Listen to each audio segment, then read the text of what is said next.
کلام القدیم خطاب العظیم سبحان اللہ. اعوذ باللہ من الشیطان الرجیم بسم اللہ الرحمن الرحیم ما آتاکم الرسول فخذوہ وما نہاکم عنہ فانتہوا. سبحان اللہ. صدق اللہ العظیم وصدق رسولہ النبی الکریم ونحن علی ذلک لمن الشاہدین سبحان اللہ. والشاکرین والحمد للہ رب العالمین. ان اللہ وملائکتہ یصلون علی النبی یا ایھا الذین آمنوا صلوا علیہ وسلم تسلیما. الصلاۃ والسلام علیک یا رسول اللہ، الصلاۃ والسلام علیک یا حبیب اللہ.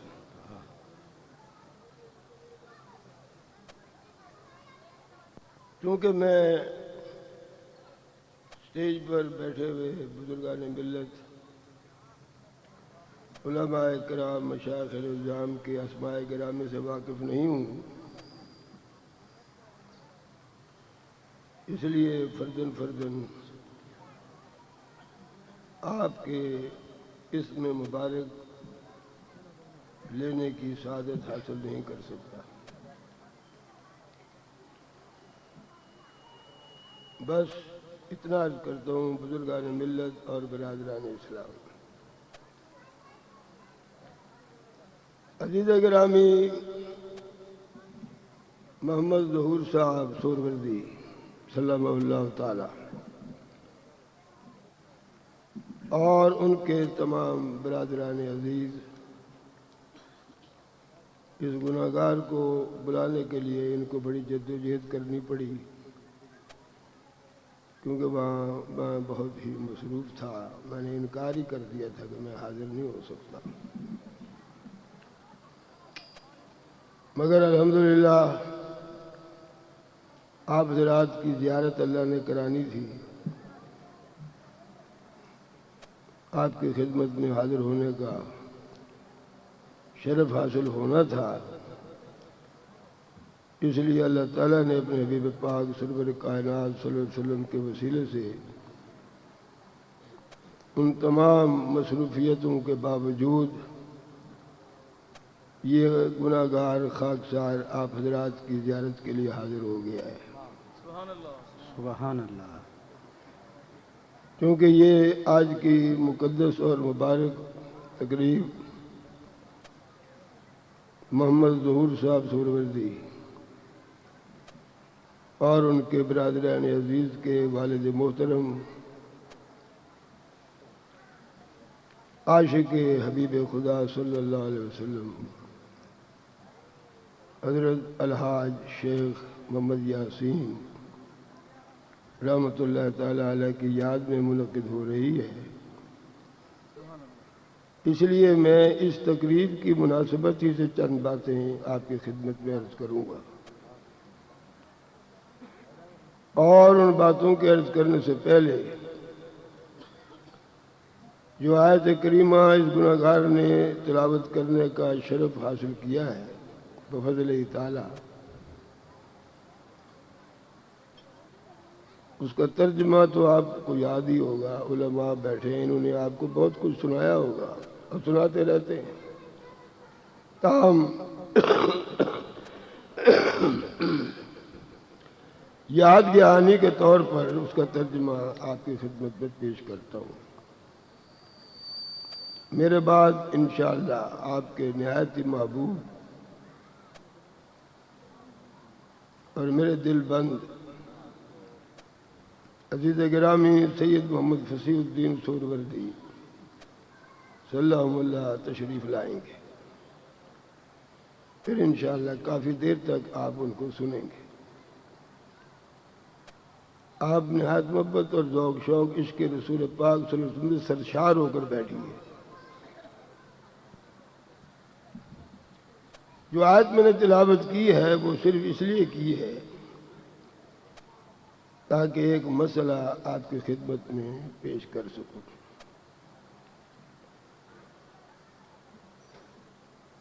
اللہ تعالیٰ نے ہم سب کو ارشاد فرمایا ہے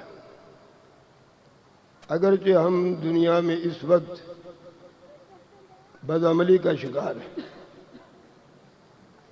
سننے کو ہم سب کچھ سنتے ہیں لیکن عمل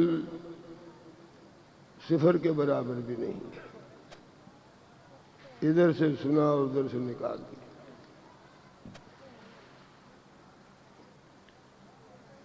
یہ آج اجتماعی طور پر ہماری حالت ہے، انفرادی طور پر کوئی ہے تو وہ اس کا کیا ذکر کیا جائے، انہی کے طفیل سے ہم لوگ بچے ہوئے ہیں۔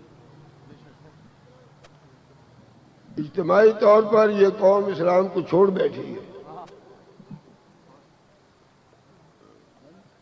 نام نہاد طور پر ہم اپنے آپ کو مسلمان کہتے ہیں، کیونکہ رسول اللہ صلی اللہ علیہ وسلم نے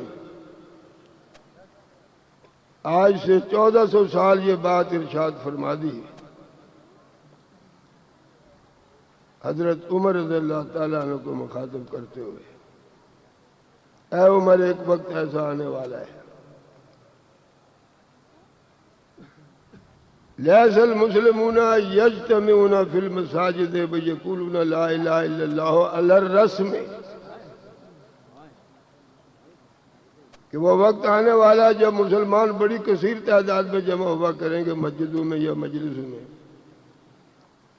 اور بڑے زور سے وہ کلمہ پڑھا کریں گے، لیکن وہ ان کا کلمہ پڑھنا رسمن ہوگا، عادتن ہوگا، وہ رسمے کے کلمے سے مفہوم سے آگاہ نہیں ہوگا۔ ہمت سے سنیے، حوصلے سے سنیے، حق بات وہی سن سکتا ہے جس کے اندر حق سننے کی صلاحیت ہے، ہر شخص نہیں سن سکتا، اس لیے کہ وہ ہے نا مقولہ مشہور کہ الحق و مرن، سچی بات ہمیشہ کڑوی ہوتی ہے۔ کیا یہ درست نہیں ہے؟ سورہ مائدہ میں جو اللہ نے فرمایا ہے، من یرتد منکم عن دینہ فسوف یأتی اللہ بقوم یحبہم ویحبونہ، جو تم میں سے دین سے پھر گیا، یاد رکھو تم پھر جاؤ، اللہ تعالیٰ کا کچھ نہیں بگاڑ سکتے، اللہ تعالیٰ تم سب کو ختم کر دے گا، تمہاری جگہ ایسے لوگ لے آئے گا جو اللہ سے محبت کریں گے، خدا ان سے محبت کرے گا۔ ہم دین اور مذہب کو چھوڑ بیٹھے، حلق تک ہے اندر نہیں ہے۔ علامہ اقبال نے غلط نہیں کہا تھا، زبان نے کہہ دیا لا الہ تو کیا حاصل، دل و نگاہ مسلمان نہیں تو کچھ بھی نہیں، کچھ بھی نہیں ہو۔ ہم صرف زبانی، اور پھر زبانی کہنے والے جو ہے نا، معاف کریے ذرا توجہ سے سنیے، زبانی کہنے والے صرف مسلمان کہتے ہیں، مومن نہیں ہے، اس لیے کہ مومن اور مسلمان کے جو فرق ہے وہ اللہ نے خود بیان کر دیا ہے۔ میں انشاءاللہ اپنی طرف سے کوئی بات نہیں کہوں گا، اور نہ مجھے کہنی چاہیے۔ کیا خدا تعالیٰ نے یہ بات قرآن میں نہیں فرمائی؟ وقالت الاعراب آمنا،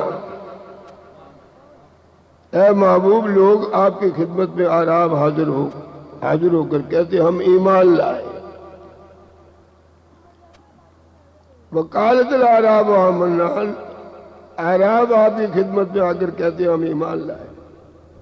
قل لم تؤمنوا، آپ کہیے کہ تم ایمان نہیں لائے ہو، ولیکن قولوا اسلمنا، یہ کہو کہ ہم نے اسلام قبول کیا ہے۔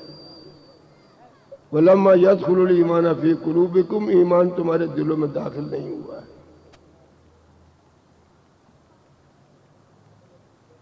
کیا سورہ 9ویں سپارے میں اللہ نے یہ بات نہیں فرمائی؟ غور کریے اور پھر توجہ سے سنیے، پھر آپ اپنا بھی جائزہ لیں اور میں بھی لے رہا ہوں۔ یہ تقریر میں صرف آپ ہی کو نہیں سنا رہا ہوں، اپنے آپ کو بھی سنا رہا ہوں، میں بھی سن رہا ہوں، مجھے بھی اپنی اصلاح کی ضرورت ہے، اور آج اس قوم کی اصلاح کی ضرورت ہے، اور اصلاح جو ہے وہ قرآن و حدیث کی روشنی کے ساتھ ساتھ اہل اللہ کی تعلیمات کو عام کرنے کے ذریعے سے ہو سکتی ہے۔ میں آپ کا زیادہ وقت نہیں لوں گا، مگر میرا دل جب چاہتا ہے تقریر کرنے کو پھر بند کرنے کو بھی دل نہیں چاہتا۔ سبحان اللہ۔ قرآن پاک میں اللہ نے فرمایا یا ایھا الذین آمنوا لا تخونوا اللہ والرسول وتخونوا اماناتکم، اے وہ لوگوں جو ایمان لانے کا دعویٰ کرتے ہو خدا کے ساتھ بے ایمانی نہ کرو، خدا کے ساتھ خیانت مت کرو، رسول کے ساتھ خیانت مت کرو، آپس کے ساتھ خیانت مت کرو۔ اب اللہ کے ساتھ کیا خیانت ہے، کیا بددیانتی ہے؟ جب بددیانتی ہے جبھی تو خدا نے کہا نا، ورنہ اس کو کیا ضرورت تھی کہنے کی؟ بددیانتی ہم کرتے جبھی تو اس نے کہا ہے۔ اللہ کے ساتھ ہم بددیانتی کرتے، خدا رسول کے ساتھ ہم بددیانتی کرتے، آپس کی بددیانتی کا تو ہمیں علم ہے، ہم کرتے ہیں۔ لیکن اگر ہم خدا رسول کے ساتھ بددیانتی نہیں کرتے تو خدا نے جھوٹ تھوڑا بولا ہے۔ وَمَنْ أَصْدَقُ مِنَ اللَّهِ قِيلًا، خدا سے بڑھ کر سچ بات کون کہتا ہے؟ فرمایا ایمان والو خدا سے خیانت مت کرو، رسول سے خیانت مت کرو۔ اللہ سے خیانت کیا ہے، رسول سے خیانت کیا ہے، یہ مفسرین نے ہمیں بتایا۔ یا الذین آمنوا لا تخونوا اللہ بترک فرائضہ، اللہ کے ساتھ بددیانتی یہ ہے کہ جو اس نے تم پر فرائض عائد کیے تم ان کو ادا ہی نہیں کرتے۔ یہ تو خیانت نہیں تو کیا ہے؟ یہ سارا دین ہمارے پاس بطور امانت ہے، یہ قرآن، یہ حدیث، یہ شریعت محمدی، یہ احکام، جو بھی کچھ یہ ہمارے پاس امانت ہے۔ اس امانت کا ذکر سورہ احزاب کی آخری آیت کے اندر موجود ہے۔ اِنَّا عَرَضْنَا الْأَمَانَةَ عَلَى السَّمَاوَاتِ وَالْأَرْضِ وَالْجِبَالِ فَأَبَيْنَ أَن يَحْمِلْنَهَا وَأَشْفَقْنَ مِنْهَا وَحَمَلَهَا الْإِنسَانُ إِنَّهُ كَانَ ظَلُومًا جَهُولًا۔ یہ ہمارے پاس دین امانت ہے، ہم نے اس میں خیانت کر رکھی ہے، ہم خائن ہیں۔ یا الذین آمنوا، اے ایمان والو، لا تخونوا اللہ، خدا کے ساتھ بددیانتی مت کرو۔ وہ کیا ہے؟ اس کے فرائض تم نے چھوڑ رکھے۔ ولا تخونوا الرسول، رسول کے ساتھ بددیانتی مت کرو۔ وہ کیا ہے؟ ولا تخونوا الرسول بترک سنتہ، تم نے اس کی سنتوں کو چھوڑ رکھا ہے، یہ رسول کے ساتھ تمہاری خیانت ہے۔ اب کس سنت کو چھوڑ رہے ہیں اس دور کے اندر؟ بہت سی سنتیں چھوڑ رکھی۔ سنت کا پرچار کرنے والے جو ہیں نا، انہوں نے بھی سنتیں چھوڑ رکھی ہیں، وہ بھی سنت کے پورے کاربد نہیں ہیں۔ مجھے آپ یہ بتائیں، یہ رسول اللہ کی محفل آپ سر ننگے آئے ہیں بہت سارے زیادہ لوگ، کیا یہ رسول اللہ کی سنت کو آپ نے ترک نہیں کیا ہے؟ کیا حضور اکرم صلی اللہ علیہ وسلم کی محفل کے ادب و احترام اسی طرح نہیں ہے جو حضور کے سامنے ہوا کرتے تھے؟ میں حیران ہوتا ہوں، لوگ نماز سر ننگے پڑھنے لگے، نہ علماؤں نے کچھ کہتے نہ مشائخوں نے کچھ کہتے۔ میں تو اپنی مسجد میں کسی کو سر ننگے نماز نہیں پڑھنے دیتا، چاہے لڑائی ہو کچھ ہو۔ میں اگر ٹوپی مسجد میں رکھی، ٹوپی سر پہ رکھی، میں نے آج بھی مقرر کر رکھے جو سر ننگے نظر آئے ٹوپی اٹھا کر اس کے سر پہ رکھ دو۔ رسول اللہ صلی اللہ علیہ وسلم کی سنتوں کو ہم ترک کر کے اپنے آپ کو ایماندار سمجھے، مسلمان سمجھے، یہ ہم اپنے آپ کو نہیں دھوکہ دے رہے، خدا رسول کو دھوکہ دے رہے ہیں۔ تعجب کی بات ہے کہ رسول اللہ صلی اللہ علیہ وسلم کی حدیث آتی ہے، حضور نے فرمایا لیٹرین میں سر ننگے مت جاؤ۔ عورتیں بھی سر ننگے چاہتی ہیں، مرد بھی سر ننگے۔ جب ایک ناپاک جگہ پر سر ننگے جانے کی اجازت نہیں تو کیا پاکیزہ محفلوں میں سر ننگے آنے کی اجازت ہے؟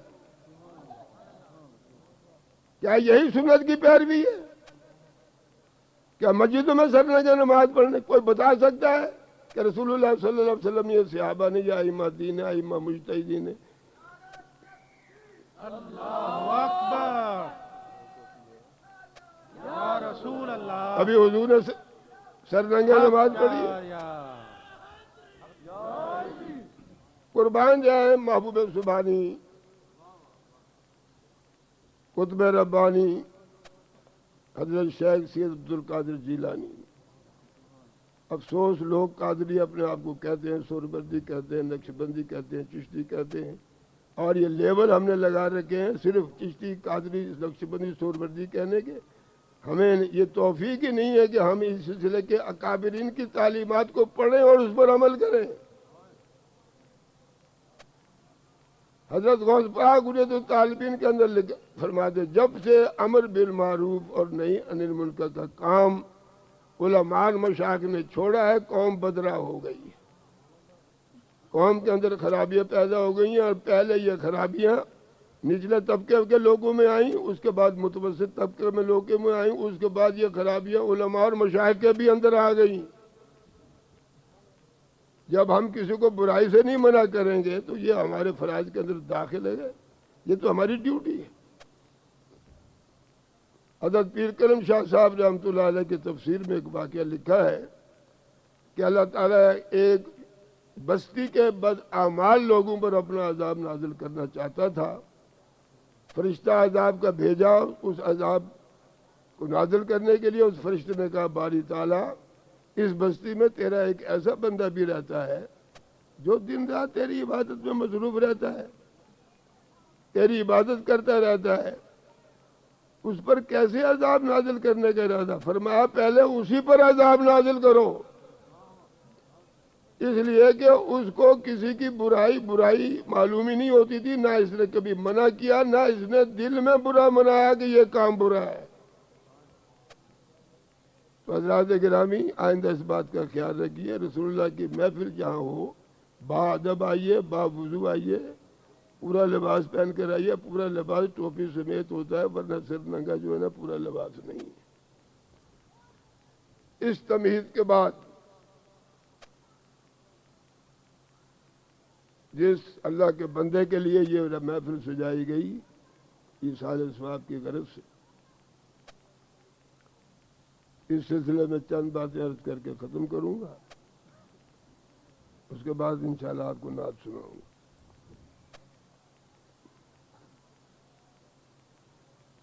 دنیا جانتی ہے کہ موت سے فرار کوئی نہیں کر سکتا، موت ضرور آئے گی. لوگ کوشش کرتے ہیں اپنے آپ کو بچانے کی، لیکن کوئی بچ نہیں سکتا، موت کا وقت مقرر ہے.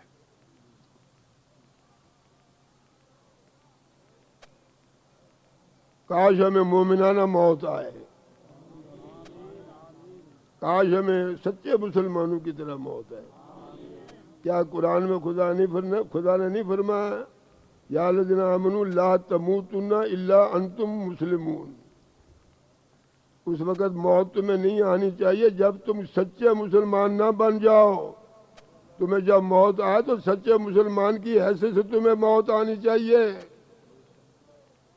ارے مسلمان کے معنی جانتے ہیں آپ؟ ناراض نہ ہونا، ان کو بزرگوں کو چھوڑ کر اس مجمع میں پوچھتا کوئی شخص کھڑا ہو جائے مسلمان کے معنی بتائے. کیا معنی ہے مسلمان کے؟ مسلمان کے معنی جو ہے وہ اسلام سے پتہ کیجیے. اسلام کسے کہتے ہیں؟ اسلام کے معنی ہیں اللہ تعالیٰ کی اطاعت اور فرما برداری کا نام اسلام ہے. اللہ تعالیٰ کی اطاعت اور فرما برداری کا نام اسلام ہے. تو جس نے اسلام قبول کر لیا وہ اللہ کا مطیع اور فرما بردار ہونا چاہیے. جو اللہ تعالیٰ کا مطیع اور فرما بردار نہیں ہے اس نے تو اسلام بھی قبول نہیں کیا. تو مسلمان وہ ہے جو اللہ کا فرما بردار ہو، رسول کا فرما بردار ہو، اللہ کے احکام کو مانتا ہو، رسول کے احکام کو مانتا ہو، ان پر عمل بھی کرتا ہو. صرف اقرار باللسان کام نہیں آئے گا. حضور غوث الاعظم کی کتاب البرہان اس کا نام ہے البرہان، اس کے اندر آپ نے ارشاد فرمایا ہے اے کلمہ پڑھنے والے، تو پڑھتا ہے اشہد ان لا الہ الا اللہ و اشہد ان محمد رسول اللہ، گواہی دیتا ہے کہ خدا کے سوا کوئی معبود نہیں ہے. فتح الربانی، الفتح الربانی کتاب کا نام ہے. حضور غوث پاک کی کتاب الفتح الربانی مشہور کتاب ہے، ضخیم کتاب ہے. اس میں حضور غوث پاک کے 64 تقریریں ہیں جو انہوں نے بغداد میں اپنے ظاہری زمانہ حیات میں فرمائی تھیں، اور اس کے آخری کئی صفحات آپ کے ملفوظات ہیں. اس کتاب فتح الربانی میں فرماتے ہیں اے کلمہ پڑھنے والے شہادت کا تو گواہی دیتا ہے خدا کے سوا کوئی معبود نہیں ہے. میں گواہی دیتا ہوں محمد صلی اللہ علیہ وسلم اللہ کے رسول ہیں. اللہ اور رسول کی ربوبیت اور نبوت کی گواہی دینے والے دلیل تیرے پاس کیا ہے؟ تو دعویٰ کرتا ہے، تیرے دعوے کی دلیل کیا ہے؟ فرمایا جب تیرے پاس دعوے کی دلیل کوئی نہیں ہے تو یہ کلمہ شہادت پڑھنا تجھے مفید نہیں ہوگا. صاف لکھا ہے انہوں نے. فرمایا تجھے بتاؤں تیرے دعوے کی دلیل کیا ہونی چاہیے. فرمایا الامتثال الامر، اللہ رسول کے احکام کا مان لینا ہی تیرے دعوے کی دلیل ہے. جب تو اللہ رسول کے احکام کو نہیں مانتا تو تیرا کلمہ پڑھنا تجھے مفید، تیرے لیے مفید نہیں ہے. تو حضرات گرامی، موت کیا چیز ہے؟ لوگ موت سے بہت ڈرتے ہیں. لوگ موت کا نام سن کر کانپ اٹھتے ہیں. لوگ مرنا نہیں چاہتے، لیکن موت انہیں چھوڑے گی نہیں. یدرککم الموت ولو کنتم بروج مشیدہ، تم اگر آسمانوں پر چڑھ کر بلند قلعے بنا کر وہاں بیٹھ جاؤ وہاں بھی موت پہنچ جائے گی. یدرککم الموت ولو کنتم فی بروج مشیدہ. حضرت سلیمان علیہ السلام کے دربار میں تمام لوگ بیٹھے ہوئے تھے، وزیر وزراء مصاحبین. ایک مصاحب کے چہرے پر خوف و حراس چھا گیا. حضرت سلیمان نے پوچھا کیا ہوا تجھے؟ کہنے کہ جبریل اسرائیل سامنے کھڑا ہوا مجھے دیکھ رہا ہے. اسرائیل سامنے کھڑا ہوا مجھے دیکھ رہا ہے. آپ نے فرمایا پھر؟ کہتا مجھے ڈر لگتا ہے. کیا چاہتا ہے؟ فرمایا ہوا آپ کے قبضے میں ہے، آپ ہوا کو حکم دیں کہ مجھے دور دراز علاقے میں اڑا کر پھینک دے. آپ نے فرمایا کوئی بات نہیں، ہوا آپ کے واقعی قبضے میں تھی. قرآن نے لکھا ہے، قرآن میں یہی لکھا ہے، سورہ نمل میں یہی لکھا ہے، سورہ قصص میں لکھا ہے. آپ کا تخت تو ہوائی اڑاتی تھی، کوئی مشینری نہیں تھی، کوئی پیٹرول نہیں تھا. ہوا کا ایک جھونکا آتا تھا تخت کو اٹھاتی تھی. رواہا شہر و غدوہا، شہر صبح کو کہیں ہوتا تھا، تخت شام کو کہیں ہوتا تھا. ہوا کو حکم دیا اسے اٹھاؤ پھینکو. ہوا نے اٹھایا، دور جا کر اسے اوپر سے نیچے پھینک رہی تھی ہوا. یہ نیچے آ رہا تھا، ایک قدم زمین پر لگا، ایک قدم ابھی اونچا تھا. دیکھا اسرائیل سامنے کھڑا ہوا، روح وہیں قبض کر لی. دوسرے دن حضرت سلیمان علیہ السلام کے دربار میں اسرائیل آیا. آپ نے فرمایا بھائی تو میرے مصاحبین کو ڈراتا رہتا ہے؟ کہنے کا نہیں، میں ڈرا تو نہیں رہا تھا، مجھے تعجب تھا کہ اس کی موت فلاں فلاں شہر کے فلاں صحرا میں لکھی ہوئی تھی.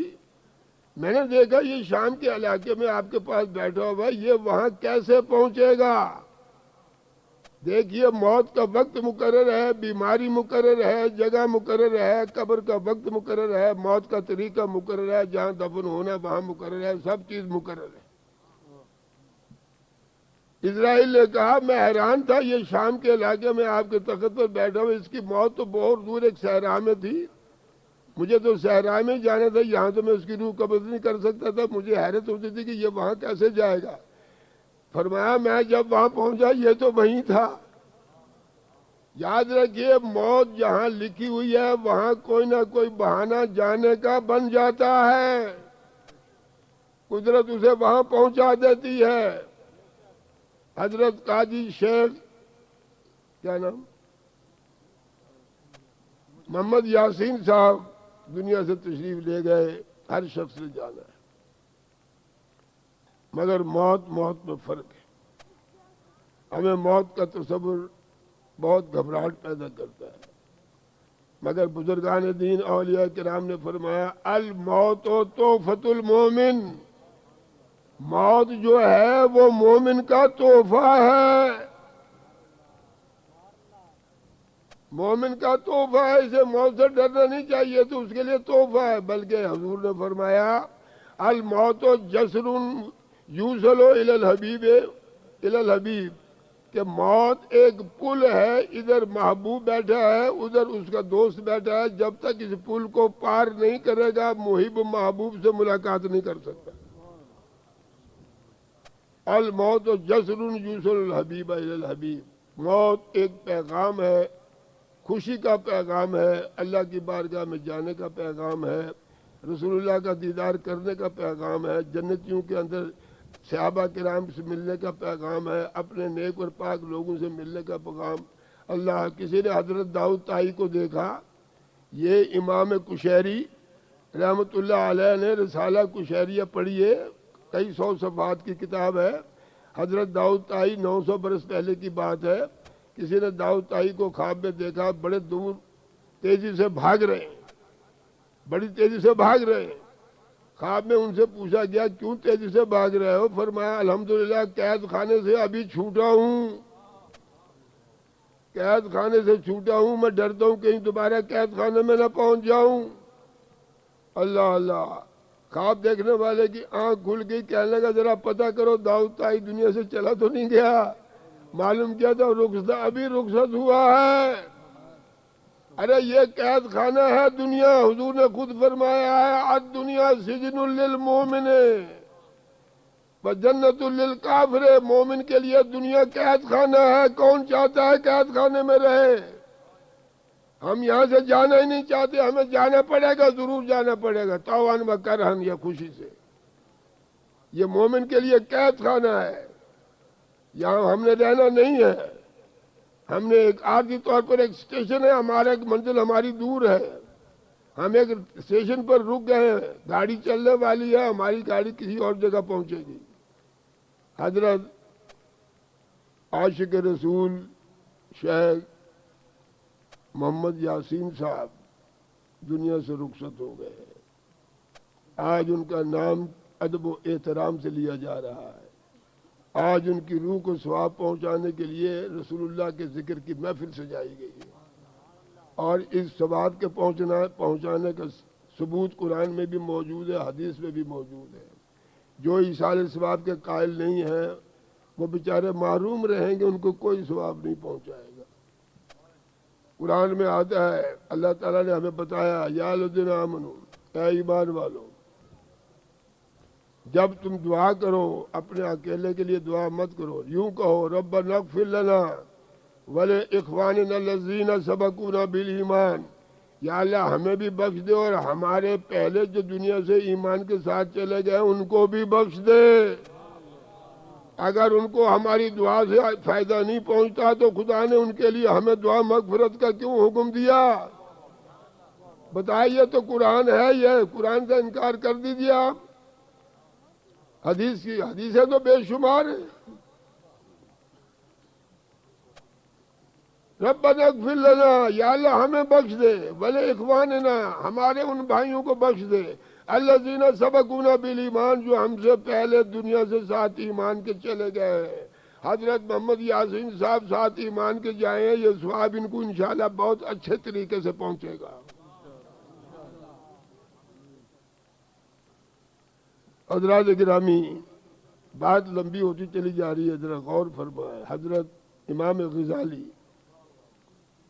رحمۃ اللہ تعالی علیہ ایک سیر ہدایت میں لکھتے ہیں، ایک عورت حضرت ام المومنین عائشہ صدیقہ رضی اللہ تعالی عنہ کی خدمت میں حاضر ہوئی. ذرا غور کریں. فرمایا، عرض کیا یا ام المومنین، میرا دل بڑا سخت ہو گیا ہے، مجھے رونا نہیں آتا، کوئی ایسا نسخہ بتائیے میرا دل رقیق القلب ہو جائے، اس کے اندر نرمی پیدا ہو جائے، اس کو رونا آئے۔ اور رونا بڑی عجیب نعمت ہے، اس کو میں الگ سے بیان کروں گا تو وقت زیادہ لگ جائے گا۔ مولانا روم کی مثنوی میں رونے کو دیکھے کیا فرماتے ہیں، کیوں نہ گرید طفل کے جوشد لبن،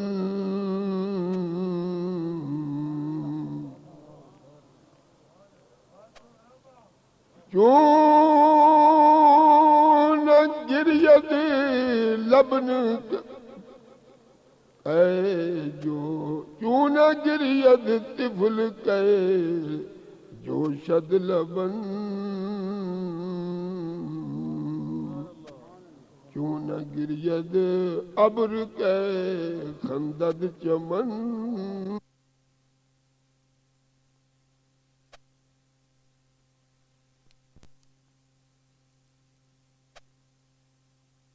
کے جوشد لبن،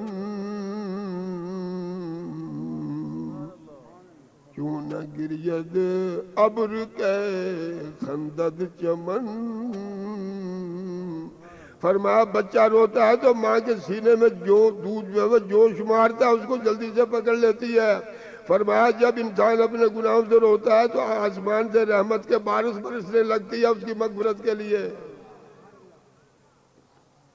حضور نے فرمایا اللہ تعالیٰ کو دو قطرے بڑے پسند ہیں، ایک تو جہاد میں مجاہد کا قطرہ جو خون اللہ کی راہ میں بہہ جائے، اور ایک خدا کے خوف یا محبت خدا اور محبت رسول میں ایک قطرہ ذرا سا بہہ جائے۔ حضور نے فرمایا ذرا سا ہی ہو، مکی کے پر کے برابر ذرا بہہ جائے، اس کی مغفرت کے لیے قطرہ ہی کافی ہے۔ ہمیں تو رونا ہی نہیں آتا۔ مائی صاحبہ سے پوچھا کہ آپ میرے لیے کوئی نسخہ بتائیں جس سے میرا دل نرم ہو جائے، انہوں نے فرمایا موت کو یاد رکھو، بس موت کو یاد رکھو۔ دیکھیے کتنا آسان نسخہ ہے۔ چند دن کے بعد وہ عورت آتی کہتی امی جان آپ کو خدا بھلا کرے، اب تو ذرا بات میں مجھے رونا آتا ہے۔ آپ کو معلوم ہے حضرت عمر بن خطاب رضی اللہ تعالیٰ عنہ حضور کے جلیل القدر خلیفہ، جن کا نام آفتاب اور مہتاب سے روشن ہے، ایک خلیفہ اب عمر جیسا کوئی ایک اور خدا پیدا کر دیتا تو آج اسلام پتہ نہیں کہاں سے کہاں پہنچ جاتا۔ حضرت عمر کی مہر جو تھی، جو وہ اپنے عاملین اور گورنروں کے نام پیغام بھیجتے تھے، حکم بھیجتے تھے، جو وہاں مہر لگاتے تھے اس مہر پر صرف یہ لکھا ہوا تھا کفا بالموت واعظا، کفا بالموت واعظا، اے انسان تیری نصیحت کے لیے موت کا تصور ہی کافی ہے۔ موت دیکھیں کتنی اچھی چیز ہے۔ حضرت غوث الاعظم رضی اللہ تعالیٰ عنہ نے اپنی کتاب فتح الربانی کی 23ویں جلد 23ویں جلسے میں 23ویں مجلس میں لکھا کہ رسول پاک کی ایک حدیث، حضور نے فرمایا لوگوں جس طرح برتنوں پر لوہے پر زنگ لگ جاتا ہے، دل پر بھی زنگ لگتا ہے، دل پر بھی ہمارے دلوں پر زنگ لگا ہوا، فرمایا جلاؤہا، اس دل کا زنگ کیسے دور ہوگا؟ فرمایا قراءۃ القرآن و ذکر الموت۔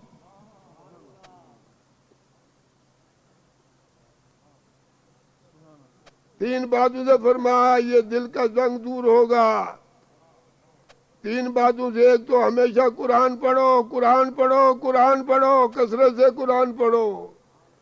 حضرت بشر حافی رحمت اللہ علیہ بزرگ یہ جانتے ہیں ان سے کہ خواب میں رسول اللہ نے پوچھا ہے بشر حافی تجھے اتنا مرتبہ خدا نے دیا، پتہ تجھے کیوں دیا ہے؟ اس نے کہا نہیں یا رسول اللہ۔ فرمایا تین باتوں کی وجہ سے تجھے اتنا مرتبہ ملتا ہے، ایک تو قرآن کی تلاوت کرتا ہے، ایک میری آل اولاد سے محبت کرتا ہے، اور ایک تجھے مجھ سے محبت ہے۔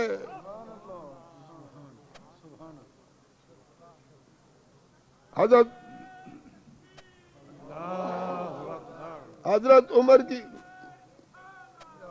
مور پر لکھا تھا کفا بالموت واعظا۔ آخری بات، تقریر تو میرا دل نہیں چاہتا میں ختم کروں، لیکن میں ختم کر رہا ہوں، فصیح الدین کو آپ نے سننا ہے، آخری بات سن لیجیے۔ آخری بات سن لیجیے، شاعر کا ایک کلام سناتا ہوں۔ ایک شاعر کہتا ہے، یاد داری کہ وقت زیادہ نے تو، یہ ہم سب کے لیے، ارے بھائی تجھے یاد ہے تیری پیدائش کے وقت کیا عالم تھا تیرا؟ جب تو پیدا ہوا تھا، ایک لڑکا گھر میں پیدا ہوا تھا، کیا حال تھا؟ ہم خندہ بزند تو گریاں، سب خوش ہو رہے تھے، صاحبزادہ لڑکا پیدا، مبارک مبارک مبارک، شادیاں بج رہے ہیں، لڈو بٹ رہے ہیں، پتہ نہیں کیا کیا پڑے۔ لڑکی کے پیدا ہونے پر اتنا کچھ نہیں کیا جاتا، حالانکہ بڑا مرتبہ ہے۔ فرمایا یاد داری کے وقت زیادہ نے تو، تیری پیدائش کے وقت عالم یہ تھا کہ ساری تیرے خاندان کے لوگ بیٹھے ہنس رہے تھے، جب پتہ لگا کہ لڑکا ہوا تھا، مبارک مبارک، اور سب ہنسی کھیل، اور تو روتا ہوا ماں کے پیٹ سے پیدا ہوا۔ بچہ پیدا ہوتے ہی روتا ہے۔ یاد داری کے وقت زیادہ نے تو، تجھے یاد ہے پیدا ہونے کے وقت تیرا گھر کا عالم کیا تھا؟ ہم خندہ بلند تو گریاں، سب ہنس رہے تھے، تو رو رہا تھا۔ اب دنیا میں تجھے کیسے زندگی گزارنی ہے؟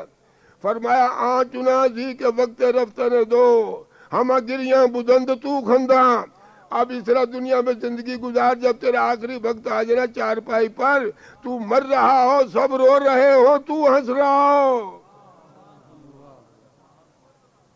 تو ہنس رہا ہو، کیسے ہنسی آئے گی ذرا مجھے بتائیں تو صحیح۔ علامہ اقبال نے کہا، نشان مرد مومن باتوں گوئے، جو مر گیا ہے لبسم بر لبے اوس۔ ارے مومن کی نشانی ہی یہی ہے، جب اسے مرتا ہے تو ہنستا ہوا جاتا ہے۔ ہمارا تو دنیا کے ہزار جگہ پر دل اٹکا ہوا ہے، ہم کیسے ہنس سکتے ہیں؟ اس دنیا سے نفرت، مطلب یہ نہیں دنیا کماؤ، حلال طریقے سے کماؤ، دوسروں کے لیے کماؤ، اپنا یہ نہیں۔ حضرت عثمان غنی کتنے مالدار تھے، ہر دوسرے مہمانوں کو ایک بہترین کھانا کھلاتے تھے، اور گھر جا کر سرکے اور تیل سے جو کی روٹی کھاتے تھے۔ حضرت عمر رضی اللہ تعالی عنہ صحابہ کو کھڑا کر کر کے پوچھتے تھے کہ میرے اندر کوئی خرابی ہے تو بتاؤ۔ مولانا روم کی مثنوی کی شرح میں یہ میں نے پڑھا ہے۔ حضرت عمر رضی اللہ تعالی دوستوں کو کھڑا کر کر کے پوچھتے تھے کہ بھائی کوئی خرابی میرے اندر ہے بتاؤ، اور تم نے میرے بارے میں اگر کوئی خراب بات سنی جو تمہیں ناگوار گزری ہو تو بتاؤ۔ وہ ایسے لوگ تھے اپنی خرابیوں پر نظر رکھتے تھے، ہم اپنی خرابیوں پر نظر نہیں رکھتے، دوسروں کی خرابیوں پر نظر رکھتے ہیں۔ ہمیں اپنی آنکھ کا شاطر نظر نہیں آتا، دوسری آنکھوں کا تنکا نظر آتا ہے۔ حضرت ابو ذر غفاری مل گیا حضرت عمر کو، فرمایا ابو ذر غفاری ایک بات بتاؤ، سچ بتانا، کیا تمہیں کبھی میرے متعلق کوئی بات تم نے سنی ہو تمہیں ناگوار گزری ہو؟ بتاؤ، میں اپنی خرابیوں کو دور کرنا چاہتا ہوں۔ حضرت ابو ذر غفاری خاموش ہو گئے، امیر المومنین کے سامنے کیا بولتے؟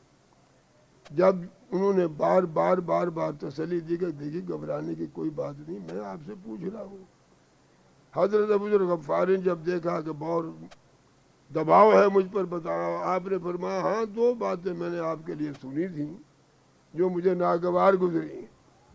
ایک بات تو میں نے یہ سنی تھی کہ آپ کے دسترخوان پر 2 کھانے رکھے ہوئے ہوتے، کیا ایک کھانے سے گزارا نہیں ہو سکتا؟ ذرا سوچیے تو صحیح، کیا ایک کھانے سے آپ کا گزارا نہیں ہو؟ 2 کھانے آپ پکواتے ہیں۔ آپ نے فرمایا دوسری کیا بات ہے؟ کہیں گے دوسری بات یہ ہے کہ میں نے سنا آپ کے 2 لباس ہیں، گھر جاتے ہیں اور لباس ہیں، اور آپ خلافت کے لیے یہاں آتے ہیں تو دوسرے لباس پہن کر آتے ہیں، آپ کا گزارا ایک لباس سے نہیں ہو سکتا؟ حضرت عمر فرمایا الحمدللہ یہ دونوں باتیں مدت ہوئی میں نے چھوڑ دی، اب میرے دسترخوان پر ایک ہی کھانا اور ایک ہی لباس ہے۔ حضرات گرامی انشاءاللہ زندہ رہا تو پھر کسی وقت آؤں گا، اور تقریر کے لیے میرے لیے کھلا ٹائم آپ رکھیں گے تو میں سناؤں گا۔ اب میں ایک نعت سناؤں گا پنجابی کی، اور ایک حسنت جمیع خصالہ صلو علیہ وآلہ صلی اللہ علیہ وسلم۔ میرا ماہی کدی تے آوے گا، میرے دل وچ حسرتاں ہن بڑیاں میرا ماہی کدی تے آوے گا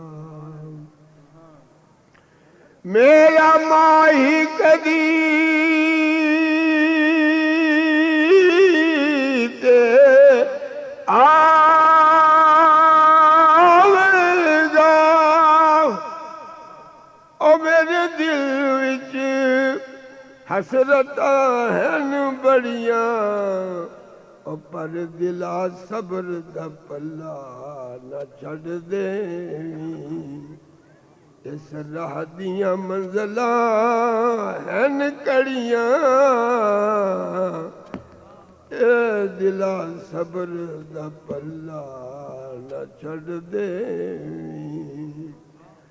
اس راہ دیاں منزلاں ہن کڑیاں میرا ماہی کدی تے آوے گا ماہی یاد تیری نہیں شک اس وچ بے تابیاں دا بڑا دارو ہے دیکھیے اس وقت وہ بے تابیوں کا دارو بنا ہوا ہے ماہی یاد تیری نہیں شک اس وچ بے تابیاں دا بڑا دارو ہے پر بن ویکھیاں تینوں دس سجنا او کیویں گزرن ہجر دیاں گھڑیاں بن ویکھیاں تینوں دس سجنا کیویں گزرن ہجر دیاں گھڑیاں بن ویکھیاں تینوں دس سجنا او میری روح تینوں واجا مار دیے او وچ درد فراق پکار دیے میری روح تینوں واجا مار دیے وچ درد فراق پکار دیے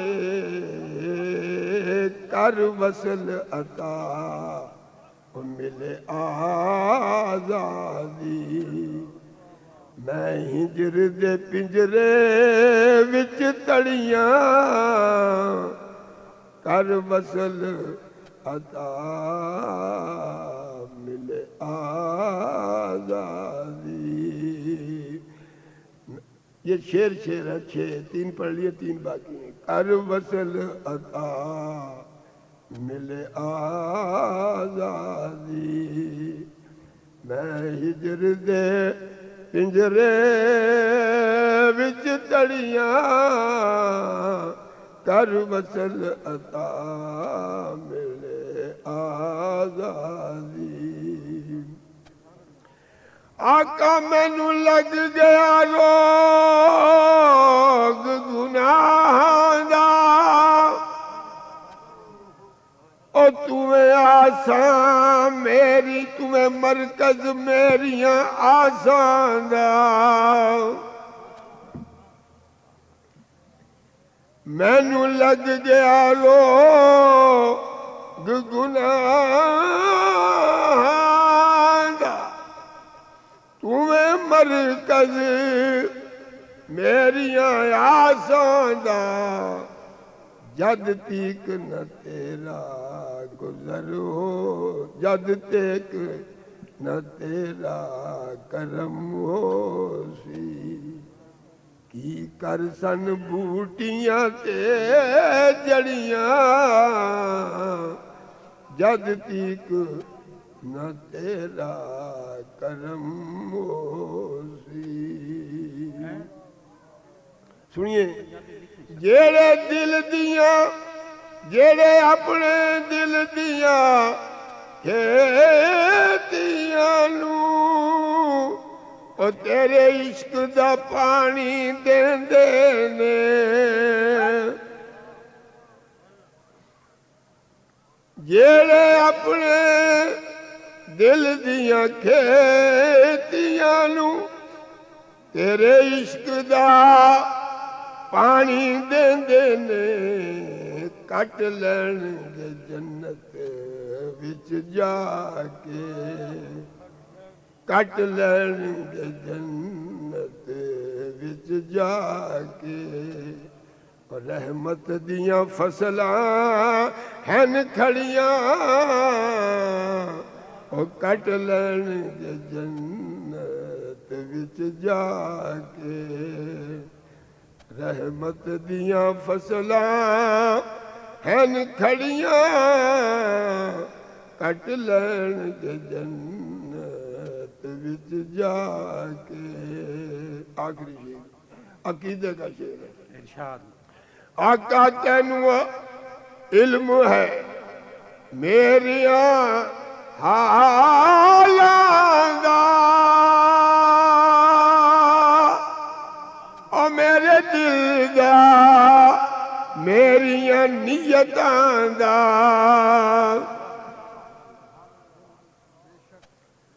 تینوں علم ہے میریاں حالاں دا میرے دل دا میریاں نیتاں دا پر لوکاں تیرے ریاض غلام اتے ایویں جھوٹیاں گلاں ہن بڑیاں پر تینوں علم ہے میریاں حالاں دا میرے دل دا او میریاں نیتاں دا لوکاں تیرے غلام ریاض اتے یہ پنجابی کے چند شعر سن لیجیے اردو کے شعر پڑھیے صاحب صلی اللہ علیہ یا رسول اللہ صلی اللہ علیہ وسلم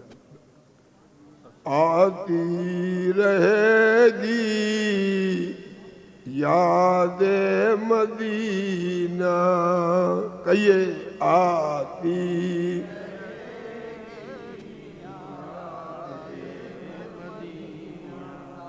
جاتے رہیں گے سوئے مدینہ آتی رہے یاد مدینہ جاتے رہے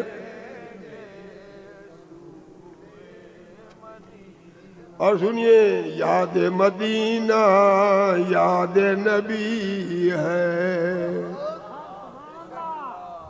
یاد مدینہ یاد نبی ہے اور اس سے شگفتہ دل کی کلی ہے اور اس سے روشن دل اور سینہ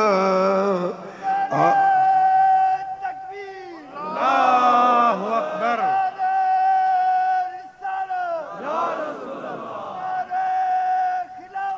حق چاریا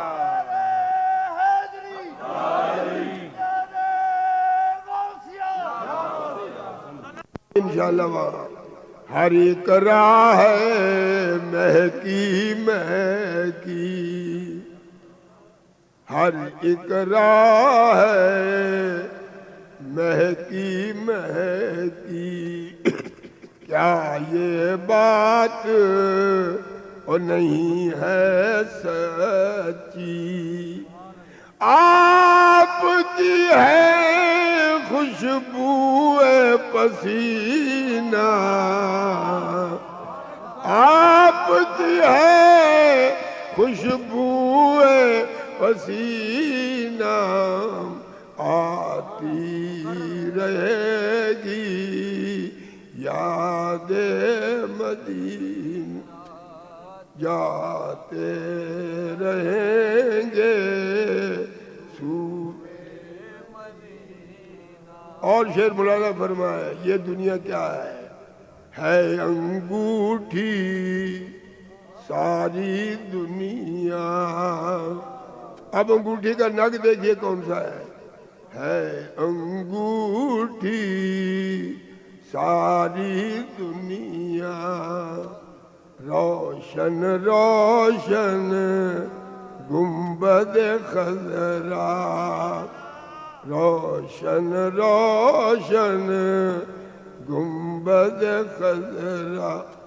کیسا جڑا قدرت نے نگینا، آتی رہے گی بوئے مدینہ جاتے رہیں گے سوئے مدینہ.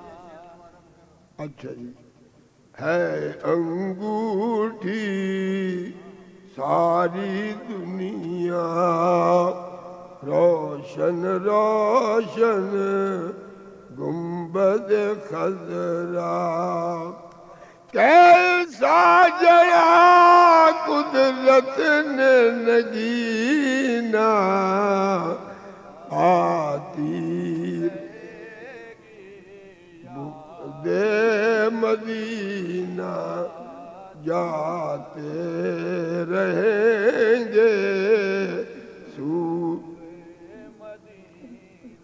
ہاں وہی جانے شان مدینہ. یہ تو کہتے ہیں کہ مکہ میں حج ہوتا، مدینہ میں کیا ہے. ایسے بھی لوگ ہیں دنیا میں اب بھی ہے، کہتے ہیں مکہ میں حج ہوتا، مدینہ میں کیا ہے. ہاں وہی جانے ان کو پتہ نہیں کہ اصل حج تو مدینہ شریف میں ہے. مکہ کا خانہ کعبہ تو حضور کی خواہش پر قبلہ بنا تھا. دوسرے سپارے کی آیت رہے اے محبوب ہم نے آپ کی آنکھوں کو نماز کی حالت میں آسمان کی طرف اٹھتا ہوا دیکھ لیا ہے. قد نرا تقلب وجهك فی السماء. آپ نماز میں کبھی کبھی آنکھیں اٹھاتے تھے، اشاروں میں آپ ہم سے درخواست کرتے تھے یا باری تعالیٰ بیت المقدس کی بجائے قبلہ ابراہیمی ہمارا قبلہ بنا دے. ہم نے آپ کی آنکھوں کو اٹھتا ہوا دیکھا. فَلَنُوَلِّيَنَّكَ قِبْلَةً تَرْضَاهَا. ہم آپ کو ایسے قبلے کی طرف مڑنے کا حکم دیں گے جس کو آپ پسند کرتے ہیں. اب یہ وحی نماز کی حالت میں آئی کہ ہم آپ کو اس قبلے کی طرف مڑنے کا حکم دیں گے جس کو آپ پسند کرتے ہیں. اب حضور کے دل میں آیا کب حکم ہوا؟ اللہ نے فرمایا کب ہوگا؟ فَوَلِّ وَجْهَكَ شَطْرَ الْمَسْجِدِ الْحَرَامِ. آپ ابھی اپنا منہ جو ہے وہ مسجد حرام کی طرف پھیر لیجئے. چنانچہ مسجد قبلتین آج بھی مدینہ میں موجود ہے. عصر کی نماز تھی، 2 رکعتیں آپ نے بیت المقدس کی طرف پڑھی. اللہ نے اسی حالت میں اپنے محبوب کو قبلہ ابراہیمی کی طرف موڑ دیا اور آپ کی خواہش پر قبلہ ابراہیمی مسلمانوں کا قبلہ بنا ہے. اصل حج مکہ میں ہے اور دوسرا اصل حج مدینہ میں ہے. حضور نے فرمایا مدینہ میں جو میری قبر کی زیارت کر لیتا ہے اس کو 2 حج کا ثواب ہوتا ہے. یہ حدیث ہے، پوچھ لیجئے علماء سے. اس کو 2 حج کا ثواب ہے. شان ہاں وہی جانے شان مدینہ. ارے جس نے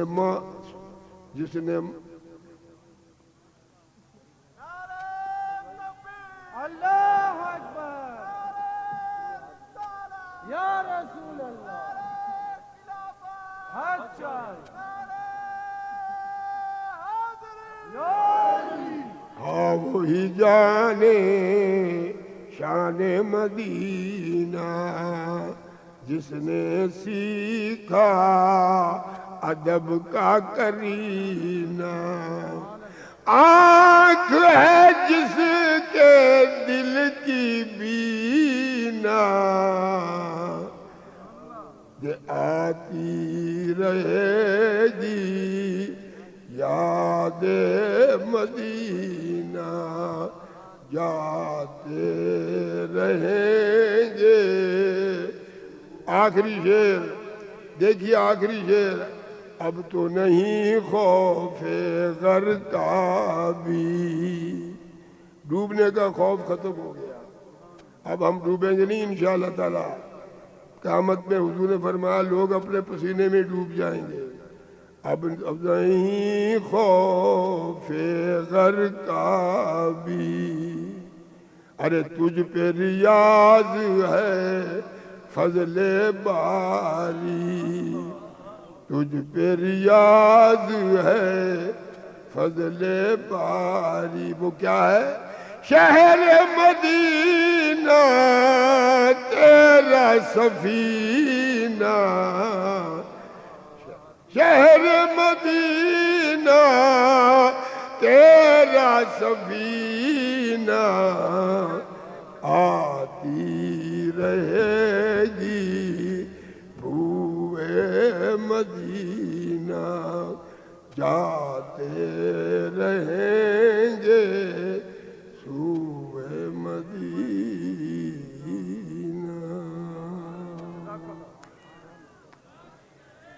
اللہ تعالیٰ محترم حاجی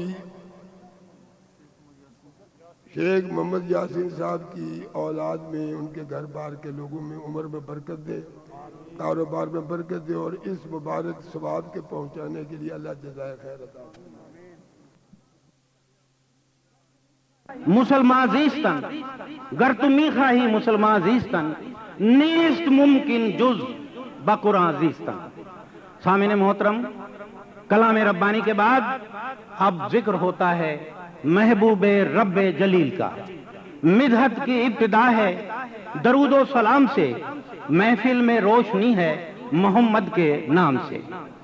سامعین محترم، بارگاہ رسالت مآب میں نعت کا نذرانہ لے کر پیش ہوں گے جناب شیخ راشد صاحب کشمیری، ہمارے ڈیرہ غازی خان کے ممتاز نعت خواں ہیں شیخ محمد راشد کشمیری، اور میں ان سے گزارش کروں گا کہ وہ نعت ایک نعت ضرور ہو لیکن مختصر انداز میں آپ نے نعت پیش کرنی ہے۔ نعرہ تکبیر!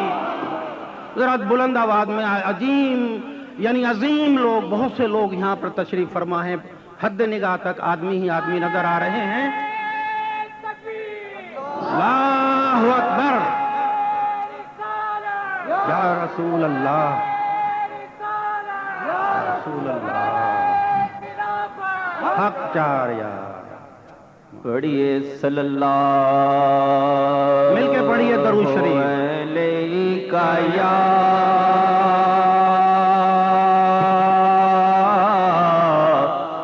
یا رسول اللہ،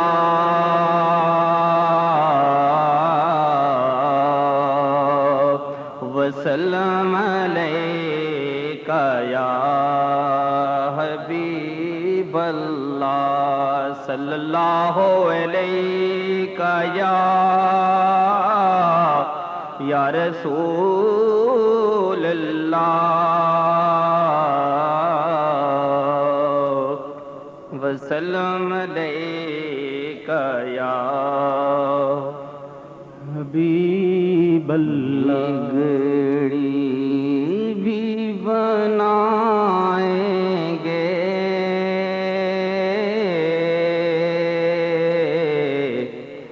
جلوے بھی دکھائیں گے، بگڑی بھی بنائیں گے،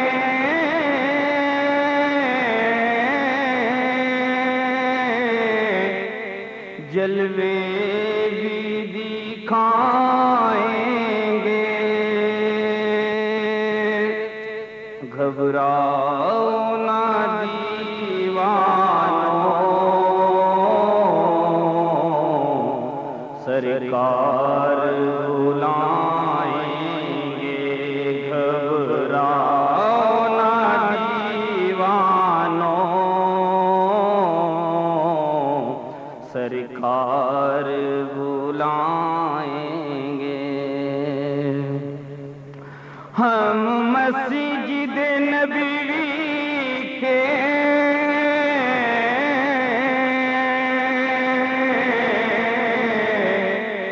دیکھیں گے میناروں کو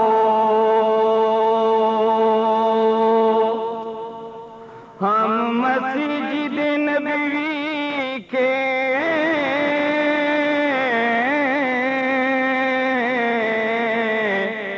دیکھیں گے میناروں کو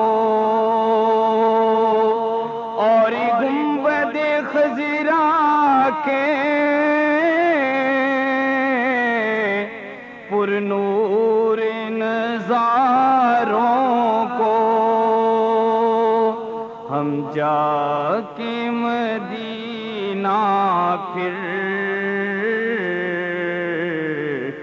واپس نہیں آئیں گے ہم جا کے مدینہ پھر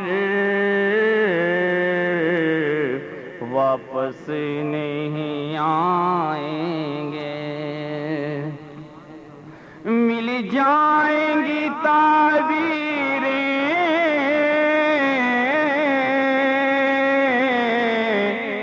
ایک روز تو خوابوں کی مل جائیں گی تعبیریں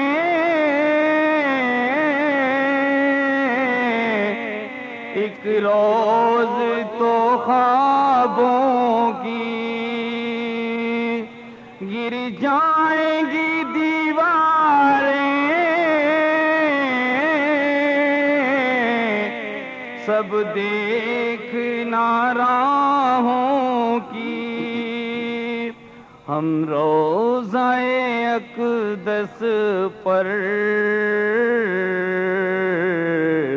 جب آنسو بہائیں گے ہم روضہ اقدس پر